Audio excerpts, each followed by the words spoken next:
just so we can continue to make sure that those that are unable to join us have the access to that.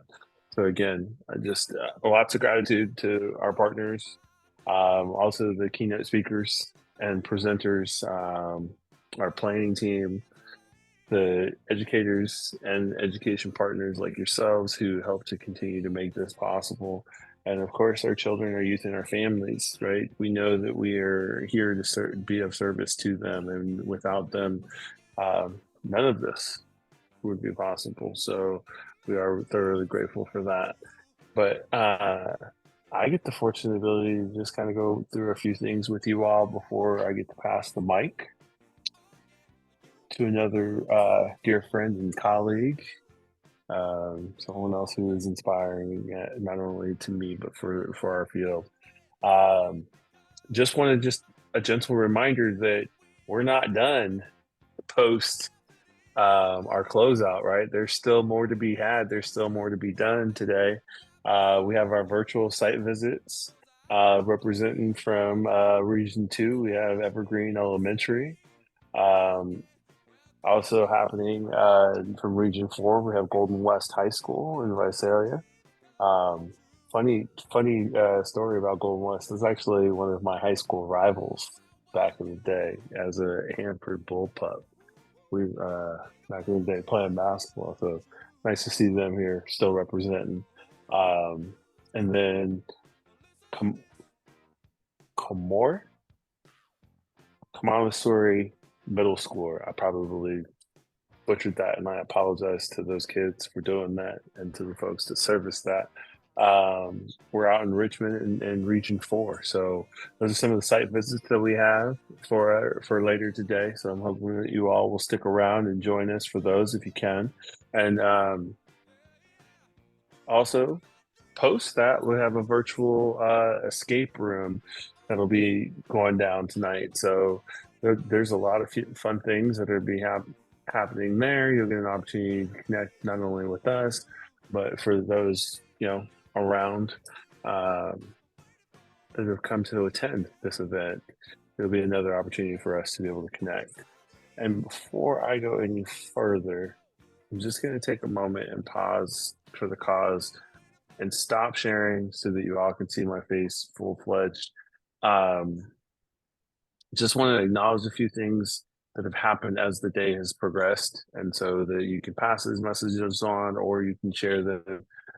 You can hear these sentiments. We want to express our deepest apologies to all of the folks who experienced some kind of technical difficulties getting on this morning, due to error messages or really kind of not being able to access because of like payment issues or things like that. We wanted to just kind of take a moment to apologize to each and every one of you for that. That was not something that was planned or that we knew was going to be happening today. So really want to again just express our appreciation and our apologies at the same time for all that it took for folks to be able to get here um, through this. And so we appreciate the feedback. We've heard a lot of it. We're going to continue to kind of work to try to make our best experience for everyone that's participating. So I just wanted to just take a moment to let people know that your emails, your phone calls, your text messages, all of that stuff has been received. We are doing the best that we can given all the circumstances that come. Um, some may not know, small but mighty. There's only 15 or 16 of us here that are helping to manage almost over 150 of you that are joining us for in person, and another 500 folks that are coming to be embarking on Fresno here in the next few days.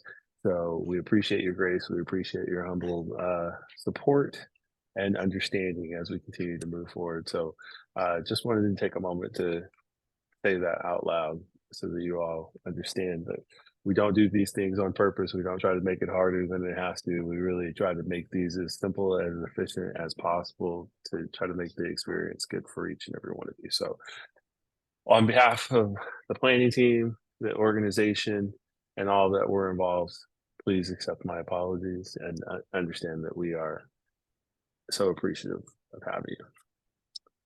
So now that I've gotten that You should still be able to see my slides. Just wanted to say that by saying we're here to support you, right? And what that means is that's not just the organization of California After School Network. That's our whole system of support for expanded learning. If you're not familiar with who that is, please take out your phone, scan the QR code. Um, if not, you can access the QR code. These you will have access not only to the slides, but the links that are included in the app. So there's space in there for you either on the desktop or the mobile version to be able to get access to our system of support. We also wanted to make sure that you guys stay connected with us, right? So we're on multiple different platforms, from Twitter to Instagram to LinkedIn, Facebook, utilizing the CAN app itself to continue to stay in contact with us is also another good way. We'll be using this in a more frequent as we move forward. So please make sure you keep the app on your phone, not just for Symposium, but even moving forward, keeping it accessed for materials and resources that are coming.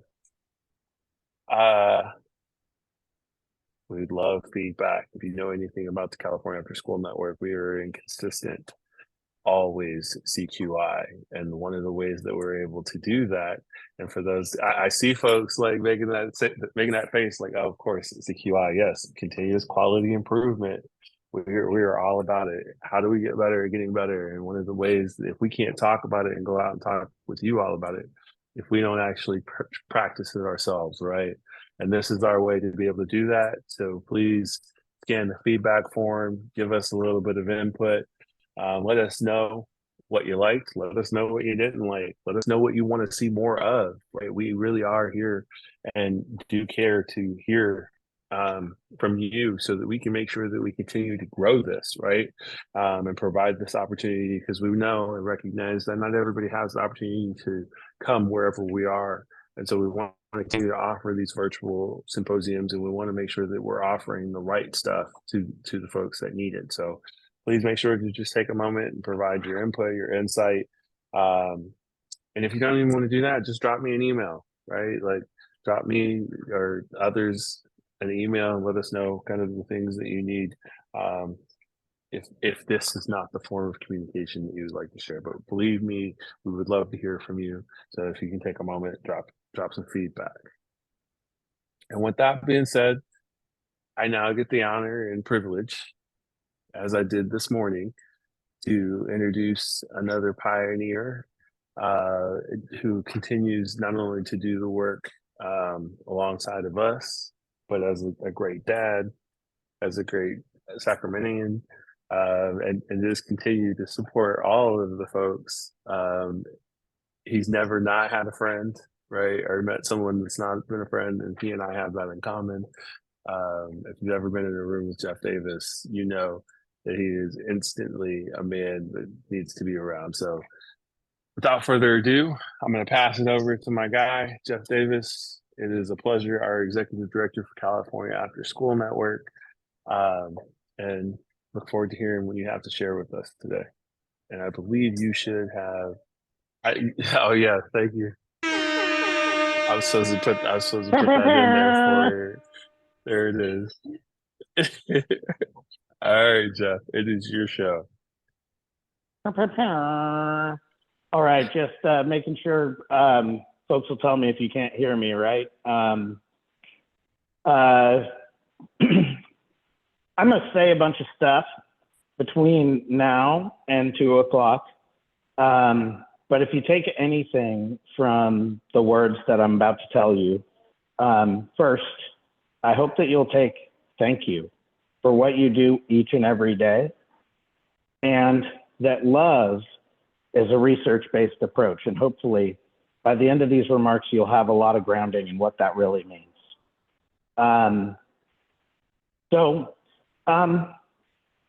For those of you who don't know me, I'm Jeff Davis. I am currently the executive director of the California After-School Network. I am about to celebrate my 17th anniversary. Spent a significant portion of my life working for the California AfterSchool Network in support of expanded learning programs in California. For those of you that know me well, you'll know that at some point along the line, I kind of disengaged from high school. And what you're seeing right there on the left-hand side, yes, that is a picture of me. Yes, that is my real hair. I used Clairol Blue Black. And that is the senior picture that you will find in my high school yearbook. So if that picture could tell you anything about who that guy is, certainly I will tell you that I was social justice minded, and I wanted dearly to have an outlet for my voice and for what I considered my purpose, and I could not find it in school. And so I found it in other places. You know, some of those places, right, were, might I say, less than savory. And so, you know, I found myself participating in risky behaviors, if you will. And I was lucky enough to sort of stumble my way into junior college and then into undergrad, where I found real opportunities, like my first opportunity to be an AmeriCorps volunteer on an elementary school campus supporting expanded learning programs. And this was before the advent of the ACES program. But I will tell you this, somebody saw something in me and said, you should go and do that. And I was scared out of my mind, but I discovered my passion. And I knew that the work outside of the school frame, I think I've been healing my inner middle schooler and high schooler through this work, because I found that those kids were engaged in ways that they weren't in other places. And I felt that I wanted to dedicate my life to engaging in that space. I knew that that made a critical difference to those kids, and I knew it was important to the families as well. But it wasn't until I had kids of my own that became school age that I realized exactly how critical the work that you do each and every day is. And I'll tell you this much, I rarely speak to my children's teachers, but I talk to Miss Cachet, Miss Cindy, and Miss Alana every single day at pickup. Props to the David Lubin YMCA program. And I just feel it as a family member. Just realize that every single person that is in your program, their families cannot do what they do without you. So again, thank you, right? I want to talk a little bit about the journey of the field as I've seen it. We have always been grounded in youth development. And in fact, unfortunately, the Community Network for Youth Development is no longer an organization, but you can see that this framework that we were really working with in those early days, right? It was all about those youth development practices of safety and belonging and youth voice, right? This was the foundation of some of the early training in our field. And right around the advent of the first great expanded learning expansion, Bonnie Bernard released her text, Resiliency, What We Have Learned. And one of the first things that I did all those great many years ago as a staff member of the California AfterSchool Network was I had a chance to go out and provide trainings on this framework. And what this says, and for anybody that has seen a presentation that I have given before has seen this, but when youth experience caring relationships, high expectations, and opportunities for meaningful participation that meets their needs, promotes their strengths, to help their achievement in school and in life. That was released in 2004. That became some of the early trainings that were foundational to our first quality frameworks as well, and are the heartbeat of the quality standards. 2019, the Science of Learning and Development is coming out. The National Aspen Commission on Social, Emotional, and Academic Development creates a new research-based framework, brand new, right? That essentially says that when kids are in safe, equitable, caring environments, and they have some rigor that's not just academic, but is also challenging socially and emotionally, that these are the kinds of things, right? And that there's the sense of meaning and purpose in what they're doing, right? Caring relationships, high expectations, opportunities for meaningful participation equals life success. But what? There's more. The 40 Developmental Assets Framework says basically the same thing, lifting up that nothing has more impact on the life of a child than positive relationships. Notice how they use the word nothing there twice. They're really emphasizing that relationships are the foundation of what we do, of what you do each and every day. I'm also going to tell you that it doesn't take a PhD to have a relationship. Brain development. The relationships are actually supportive of the developing brain. Yes, turnaround for children, positive developmental relationships, environments with safety and belonging, right? Like these are the things that we look at in terms of equity and whole child design.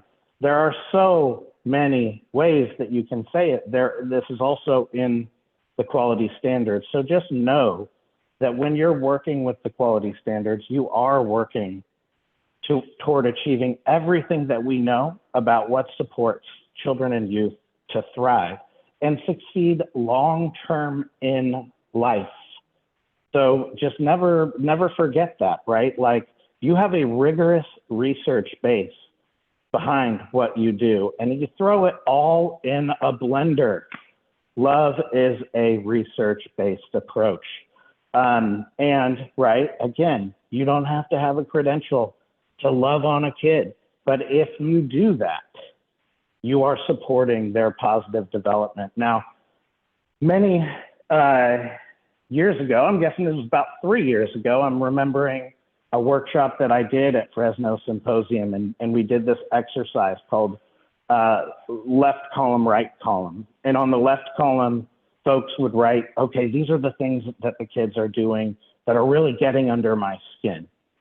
One of those things that came out in the group organically was every time I'm working with one child, the entire rest of the group just goes nuts wanting my attention. 4 years ago, this happened in Fresno 4 years ago. But somebody else, another group was like, well, I've got kids that are biting and spitting, right? And that's really hard for me to handle as an adult in that space. What we did then is on the right-hand column, we asked, well, what do we think that behavior, if we had a chance to really sit back and say, if that behavior was a language, what is it telling us? And the first group was like, oh my gosh, my kids love me. They want to be seen by me. They want the individual attention just like I'm giving to that other child in the program. And we reflected, like, what would it look like if you were able to have the in the moment translator? And this is really what love looks like in action, in program, right? Is that even when you're short circuiting because too many kids need your attention, to be able to make that quick mental translation. Oh my gosh, this is a group of kids that love me and want to be seen by me. And then how does that change the way that you want to respond in that moment, right? And you can sort of say like, look, I want to be with each one of you, right? This may not be the appropriate way to get my attention, high expectations. We can talk about that. But I can't wait to like see you, be with you, right? Just like you're asking for. I want the same thing as you. Similarly, the other group, and it was pretty deep what happened. The other group was like, you know what we're seeing when they're biting and kicking is we're seeing their trauma.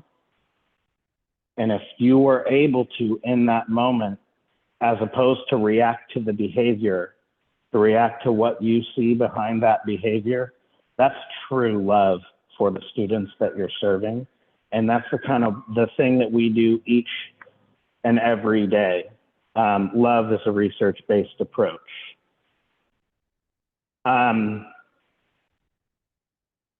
Also, we look at this as an ecosystem. I'm coming to you live with a very short bit of time here, but I'm coming to you live from a meeting of the county superintendents, right? We are part of a large system, and it really does take an ecosystem. And I see this is the way, and in fact, our leaders are indicating this is the way that we're moving forward as a state. And I had the opportunity to write a chapter for this book. It takes an ecosystem about expanded learning in California.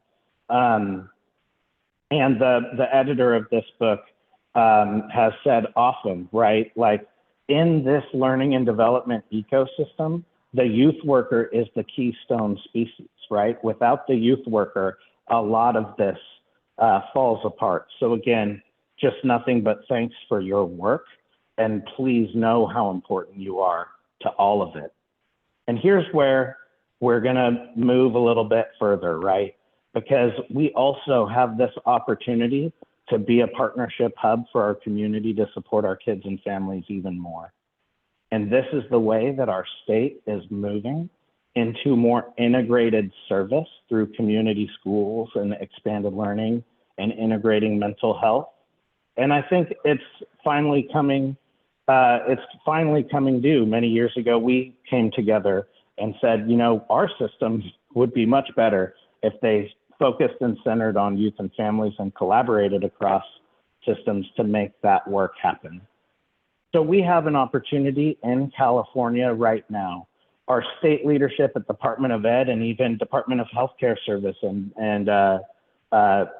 those that are providing mental health service all share the same vision of integration. But seizing this new opportunity is also going to cause us to grow and to change, right? The future is uncertain, but being adaptable to that growth and change and knowing that we are after school and that's what we do. So whether you know it or not, you are the agents of change and you are a key part of what is to come for California. But I want you to know you're not alone. You've got folks like the California AfterSchool Network, a whole network of statewide intermediaries that care about you and want to support you, as well as the system of support for expanded learning, 16 counties that stand at the ready to support your success in your local region. So with that, I hope you'll be connected to us. But that's really what I wanted to drop on you today. I wanted to say thank you to you for what you do, and that love is a research-based approach that we're going to just keep on applying as the world turns. So thank you. That's what I got for you.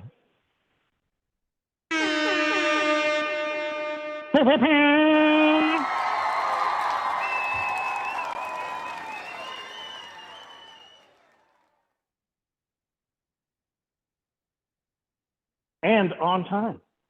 I was gonna say it, man. And he did it all in record time. Jeff Davis, thank you so much, man. I am so humbled to be able to work alongside this man. As you can see, he is very passionate about the work that he does. And so let's just give him a round of applause, continue to give him his flowers. Jeff, thank you. We are so very appreciative for the work. And I'm just going to back it up one time and just kind of, this is going to conclude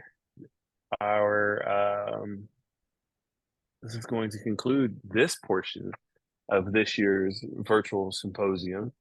I'm going to extend lots of appreciation and gratitude to all of the people who had a hand in this, our countless symposium planning team members that helped to tirelessly to kind of make this happen, our partners, as in our presenting sponsor ProSolve, who makes this possible, of course partnering with the CDE Expanded Learning Division and the SSEL as members and leads to help to kind of shepherd this work. And really, I can't say enough about the wonderful team that I have here, not only the CAN team that's here represented on this screen, but also the ASAP Connect team.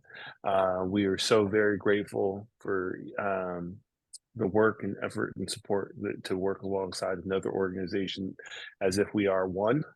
And so just won't end without saying that. And then I'm just going to just take this moment because I got the mic to shout out Melissa Perez, my co-partner and co-conspirator in leading and making this all happen.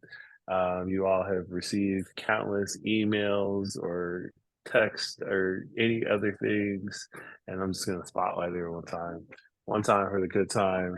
Melissa Perez, thank you so much for all that you do to make this Thank you, Troy, happen. for all you do. So, and as in true fashion of a good servant leader, she will always tell you it is done in collaboration. But I will tell you that tireless, countless hours. And my last thank you is to all of you. Again, I'll stop sharing. I'm going to take myself off screen share and all of that good stuff, and just give yourselves a chance and just invite you if you get a moment to come off or come on to camera and just take a quick minute and scroll through and see all of the wonderful people here that are across this state doing this work. Okay, it is real. You are not alone. You are loved. You are seen. You are valued. Each of you makes a difference. Please know that the work is never unseen and it is never not important. And you are the agents of change, as Jeff said. So thank you so much. We're already a little late sliding into those site visits. So thank you. Enjoy the rest of your day. Enjoy those site visits. And we'll see you next year, or we'll see you in person here in Fresno in the coming days. In the meantime, take care, be safe, take care of yourselves.